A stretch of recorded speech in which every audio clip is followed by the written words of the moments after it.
Hey all, it's August 4th, so it's the fourth day into my Starving for Justice hunger strike to bring attention to our broken court system. And I'm just checking in real quick to let everybody know how I'm doing. I'm sorry it's so late in the day. I get focused on something and I just kind of have to stay there because there's so many distractions. And I just want to say everybody has been so kind and so nice, and y'all are leaving such wonderful messages. And I haven't looked much today because I've been busy working on other things, but I am this evening. And please don't think I'm ignoring anyone. Those comments and all of that support, it really does make a huge difference, and it really does give me um, courage and strength to do this. So please keep it coming, and I so appreciate it. I'm feeling pretty good today. It's late in the day now, so I'm starting to sort of fade. But I had a good day today. I wasn't nearly as hungry as I was yesterday. Yesterday was tough. I was so hungry all day long, and I really couldn't think about anything else except how hungry I was. And I was really, really snappy with my poor husband, Bowman, who's wonderful. He's so awesome. I'm so lucky. Love you, Bowman, for putting up with me. But today was better, at least for me. I don't know about for him. It was better for me. I was just more alert. And I've had a lot of people reaching out, worrying about my health, and I really do appreciate that. Very kind. And I just want to assure everybody that, we are really conscious of my health, and we're doing everything we can to minimize any risks. But obviously, there are inherent risks in a hunger strike when you're not taking any nourishment for 31 days. I have really good health. My whole life I've been very blessed. I have no major health issues to speak of, so I'm hoping that is going to carry me through and will make me more capable of dealing with the stress of starving. I want to tell everybody how much I appreciate them signing the petition and the continued support, and that I hope you'll keep posting it and putting it out there, because that's the only way it's going to get more signatures. Is that we just have to keep pushing it and consider sending it out to any news agencies. Don't worry if somebody else already has. The more times they receive it, that might get their attention.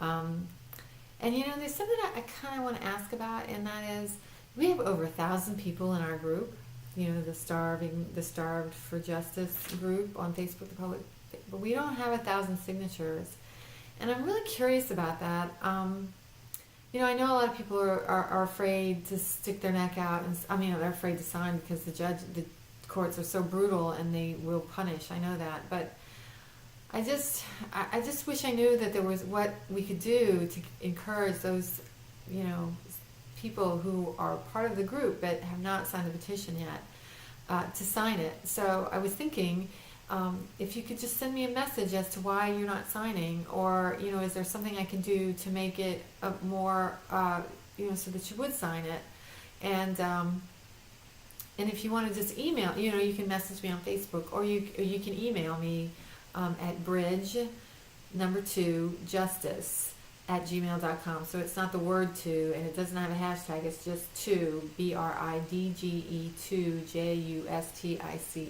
This is my voter kid who's coming up to love on me.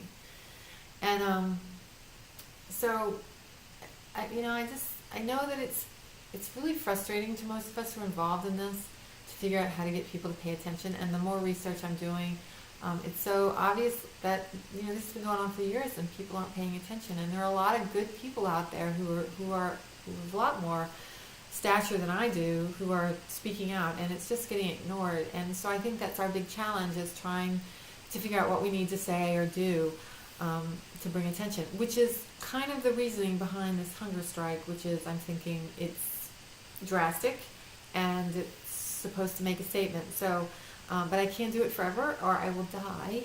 So we have this window of opportunity to bring attention to this during Domestic Violence Awareness Month, where it's all this promotion to get victims to seek help, and what they're walking into is a huge trap. And so I just hope that we can make the most of this. I certainly want to make the most of it, and so that's our challenge.